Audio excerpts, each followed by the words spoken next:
جب سید الشہداء مکے سے چلنے لگے تو وہاں پر بعض جگہ لکھا ہے، یہ اب میرا جی چاہتا ہے کہ کیونکہ بچوں کے چہرے میں تمتماتے ہوئے دیکھتا ہوں تو میرا دل چاہتا ہے جملے ادا کروں. فَأَسْنَدَ عَلَى ظَهْرِ الْكَعْبَةِ، پشت کو امام حسین نے دیوار کعبہ پر ٹیک لگا کر یہ خطبہ دیا. ظاہر سی بات ہے پوتا بھی آئے گا تو وہیں ٹیک لگا کر دے گا. اصل بات سنیے، نہیں آپ اس میں تعریف کی بات ہی نہیں ہے. خانہ کعبہ کو ان کے صدقے میں آبرو ملی ہے. یہ چاہیں ٹیک لگائیں، یہ چاہیں اندر چلے جائیں، چاہیں چھت، خانہ کعبہ ان کا ہے. الحمدللہ وما شاء اللہ ولا قوۃ الا باللہ وصلی علی رسولہ وآلہ وسلم. سید الشہداء نے خطبے میں بعض روایتوں میں اس کے ساتھ خطبے کا آغاز کیا. اور پھر عجیب جملہ دیکھیے، خدا آپ کو اس فرش اعظم کے صدقے میں، یعنی سید الشہداء کی گفتگو کو جا کر پڑھیے. یقین کیجئے کہ اگر دنیا کے تمام ممبر پہ بیٹھنے والے مولانا، عالم، ذاکر، خطیب سید الشہداء کے جملے اور خطبے جو مولانا نے مدینے سے مکے آتے ہوئے بیان فرمائے، مکے میں بیان فرمائے، مکے سے کوفے جاتے میں بیان فرمائے، کوفے کے سے پہلے حر کے لشکر نے روکا جو خطبہ ارشاد فرمایا، کربلا پہنچے، شہادت تک جتنے بھی خطبے دیے، یہ ایک خزانہ ہے علم کا. اس نے نہیں کہا کہ آپ امام حسین کے نام کو ہٹا دیجئے یہاں سے. آپ لکھیں کسی کا خطبہ ہے جو سفر پہ جا رہا تھا، مکے سے نکلا تھا، کوفے جا رہا تھا. آپ کہیں گے کہنا کیا چاہ رہا ہے؟ نہیں، یہ عام بات نہیں ہے. یہ بڑے کوڈنگ کے ساتھ رمزیہ گفتگو کر رہا ہے. اس کو ڈی سائفر کون کرے گا؟ خود امام حسین کی سیرت ڈی سائفر کرے گی، خود امام حسین کی اولاد آ کر ڈی کوڈ کرے گی اور تاریخ ڈی کوڈ کی. الحمد خدا ولا قوت ماشاء اللہ ولا قوت الا باللہ وصلی علی رسولہ وآلہ وسلم. درود بھیجا محمد آل محمد پر، رسول خدا پر، خدا کی حمد و ثنا کی. اور میں دیکھیے مجھے خود سمجھ میں نہیں آ رہا کہ میں اس خطبے کو آپ کے سامنے کیسے پیش کروں بخدا. اور آپ کی آنکھیں جو میں دیکھ رہا ہوں کہ خدا کی قسم اگر ایک اپنے جو بچے بیٹھے ہیں نا، کہ اگر ایک کے دل میں بھی سید الشہداء کی معرفت اس طرح سے آ جائے کہ جس طرح سے امام زمان آپ کے لیے ہاتھ اٹھا کر دعا کریں، خدا کی قسم اس کے بعد زندگی کا کوئی فائدہ نہیں ہے. بس جنت انسان کی پکی ہو گئی کہ آپ کو معرفت سمجھ میں آ جائے کہ سید الشہداء ہے کون، اور یہ خطبہ دیا مولانا نے کس انداز سے دیا اور کن حقیقتوں کو بیان فرما رہے ہیں. میں اپنا جملہ کو، میرا عقیدہ ہے کچھ بھی کہو، کعبے کی پشت دیوار سے جب مولانا ٹیک لگا کر خطبہ دے رہے تھے، کعبے کی بنیاد اگر ہل جاتی تو کم تھا. اس خطبے کے الفاظ ہی درود پڑھیں محمد آل محمد کو. ہمت ہی نہیں ہو رہی اس کے الفاظ کو میں کیسے ادا کروں. فرمایا ما اولہنی الی اسلافی اشتیاق یعقوب الی یوسف. میں کہہ رہا ہوں یہ جملہ خدا کی قسم، یہ خدا کی قسم میری ہے. میں جتنا شوق ہے نا، مجھے دل تڑپ رہا ہے میرا اپنے اجداد سے ملاقات کے لیے. رسول خدا، عبد المطلب، ابو طالب، فاطمہ بنت اسد، خدیجہ، جعفر طیار، علی مرتضیٰ، حسن مجتبیٰ، جناب ہاشم، عبد مناف، جہاں تک جہاں، ننیال، ددیال.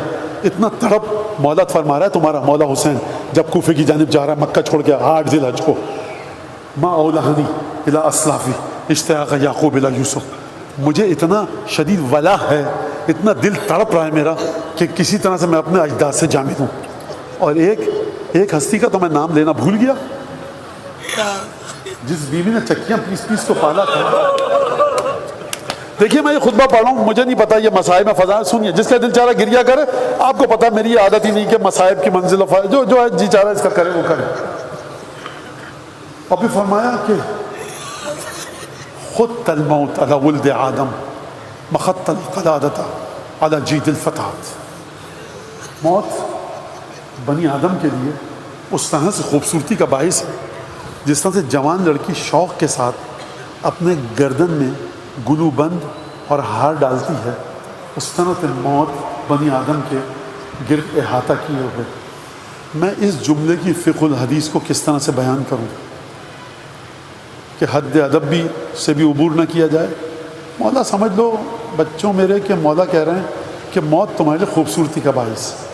اور یقیناً اگر مولا علی کی محبت میں موت آئے اس سے بڑھ کر کوئی خوبصورت چیز نہیں. خط الموت علی ولد آدم مخط القلادہ تھا فی جید الفتات. اس طرح سے کہ جس طرح جوان لڑکیاں اپنے گلے میں ہار ڈالتی ہیں اور وہ شوق سے ڈالتی ہیں، موت اس طرح سے بنی آدم کا احاطہ کیے ہوئے. فرمایا فَإِنَّ لِي مَصْرَعًا خُيِّرَ لِي، دیکھو لوگوں جان لو میرے کٹ کر گر کر شہید ہونے کی جگہ چنی جا چکی ہے. انا لاقی ہے، اور میں اس جگہ تک پہنچ کر دم دوں گا، کوئی روک نہیں سکتا. اور اس کے بعد مولانا نے فرمایا وَكَأَنِّي بِأَوْصَالِي تَقَطُّعُهَا حُسْلَانَ الْفَضْوَاتِ بَيْنَ النَّوَاوِيسِ وَكَرْبَلَا. فرمایا گویا کہ یہ آپ کے مولا نے دیوار کعبہ کے ساتھ کھڑے ہو کر یہ خطبہ دیا، جیسا کہ روایت میں نے پڑھی ہے. ابھی باہر نہیں نکلے مولا حسین کربلا مکے سے. كَأَنِّي بِأَوْصَالِي تَقَطَّعُهَا حُسْلَانَ الْفَضْوَاتِ بَيْنَ النَّوَاوِيسِ وَكَرْبَلَا. اور گویا کہ میں دیکھ رہا ہوں 8 ذی الحجہ کو دیکھ رہا ہوں کہ بیابان کے بے رحم بھیڑیے میرے بدن کے گوشت کو بڑے ظلم اور بے رحمی کے ساتھ نوچ نوچ کے کھا رہے ہیں. آپ نے غور کیا ایک بات پر؟ بین النواویس و کربلا، مولا کے ساتھ جو بھی ظلم ہوا کربلا میں ہوا. یہ نواویس کون سی جگہ ہے؟ علماء فرماتے ہیں کہ نواویس اس جگہ کا نام ہے جہاں پر حضرت حر کی قبر ہے. حر کے لیے اس سے بڑھ کر عزت کی کوئی مقام نہیں ہو سکتا کہ مولا نے حر کو اپنے جسم کے ٹکڑوں سے تشبیہ دی. فَيَمْلَأَنَّ مِنِّي أَكْرَاشًا جُوفًا وَأَجْرِبَةً صُحْبًا. عجیب جملہ ہے مولا کا. فرمایا یہ بھیڑیے میرے بدن کو اس طرح سے نوچ کے کھائیں گے بے رحمی کے ساتھ کہ اپنے میدوں کو اور اپنے شکموں کو خوب بھر لیں گے، اتنی لالچ اور حرص کے ساتھ کھائیں گے. یہ جملہ کس بات کی طرف اشارہ ہے آپ جانتے ہیں؟ یعنی اتنا بغض امیر المومنین ہوگا ان کے دلوں میں کہ یہ کسی ظلم کو کرنے سے دریغ نہیں کریں گے. فرمایا لا محیصہ، فرمایا کوئی دوری کا راستہ نہیں ہے اس چیز سے کہ جس کو خود بالقلم، جس کو خدا کا قلم طے کر چکا ہے، مشیت لکھ چکی ہے. رضانا رضا اہل البیت، رضانا رضا اللہ، ہم اہل بیت کی رضا خدا کی رضا ہے. جب خدا راضی ہوتا ہے تو ہم اس کی رضا پر راضی ہیں. نصبر علی بلائہ فیوفینا اجور الصابرین، ہم اس کے امتحان پر، یاد آ رہا ہے جملہ امتحان کا، ہم اس کے امتحان پر صبر کریں گے اور خدا ہم کو اجر دے گا، صبر کرنے والوں کا اجر. پھر فرمایا عجیب جملہ اس کے بعد سید الشہداء نے کہ یہ جملہ واقعاً بڑا عجیب جملہ ہے. اور اس خطبے کا جملہ سید الشہداء کس انداز سے جملہ فرما رہے ہیں کہ دیکھو لا تشز لحمت رسول اللہ عنہ، رسول خدا. اب میں اس کو کس طرح سے عربی کے الفاظ کے بارے میں گفتگو کروں، آسان الفاظ میں بتا دوں، بچے بیٹھے.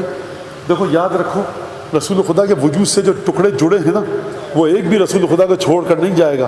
وَهِيَ مَجْمُوعَةٌ لَهُ فِي حَظِيرَةِ الْقُدْسِ، یہ ٹکڑے رسول خدا کے بدن کے رسول خدا کی خوشنودی کی خاطر حظیرۃ القدس میں، عالم قدس و طہارت میں جمع کیے جائیں گے. یہ کن ٹکڑوں کی بات ہو رہی ہے؟ اس میں زہیر ابن قین بھی شامل ہے، اس میں علی اصغر بھی شامل ہے، اس میں جناب مسلم ابن اوسجہ بھی شامل ہیں، اس میں حر بھی شامل ہے. اور فرمایا کہ تقر بہم عینہ وینجز لہ وعدہ، ینجز لہم وعدہ، کہ یہ وہ ٹکڑے ہیں رسول خدا کے جو عالم غیب میں رسول خدا کی خوشنودی اور مرضی کے پیش نظر جمع کیے جائیں گے.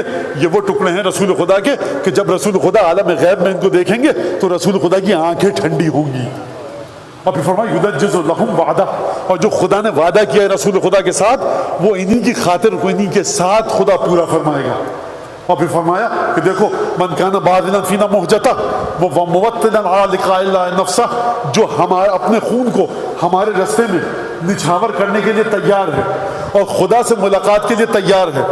مولا نے یہ نہیں کہا خدا سے ملاقات کرو، فرمایا دیکھو جو میرے ساتھ رہ کر اپنی جان نچھاور کرے گا، خون بہائے گا، اس کو منزلت یہ ملے گی کہ جب تم عالم غیب میں جاؤ گے تو رسول خدا کی آنکھیں تمہیں دیکھ کر ٹھنڈی ہوں گی۔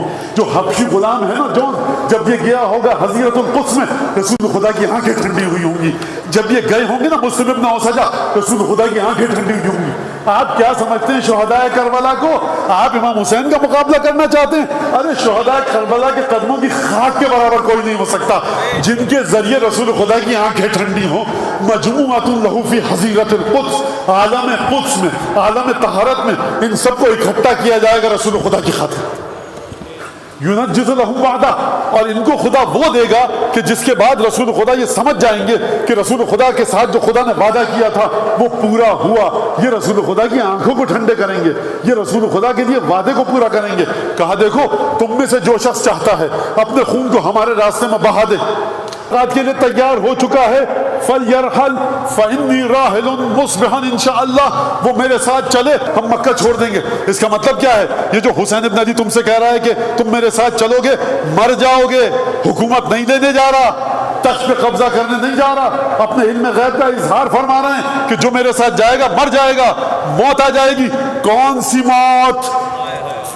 دو خاندانوں کے ٹکراؤ کی موت نہیں، کوفے کے تخت کو لینے جا رہا حسین، یہ موت نہیں، بلکہ یہ وہ موت ہوگی کہ جب تم مر کر عالم قدس میں برزخ میں جاؤ گے، رسول خدا تمہیں دیکھیں گے، خدا تمہیں دیکھے گا، رسول کی آنکھیں ٹھنڈی ہوں گی تمہیں دیکھ کر، اپنے خون میں نہا کر جاؤ گے۔ یہ کس کی نصرت میں خون بہا ہے؟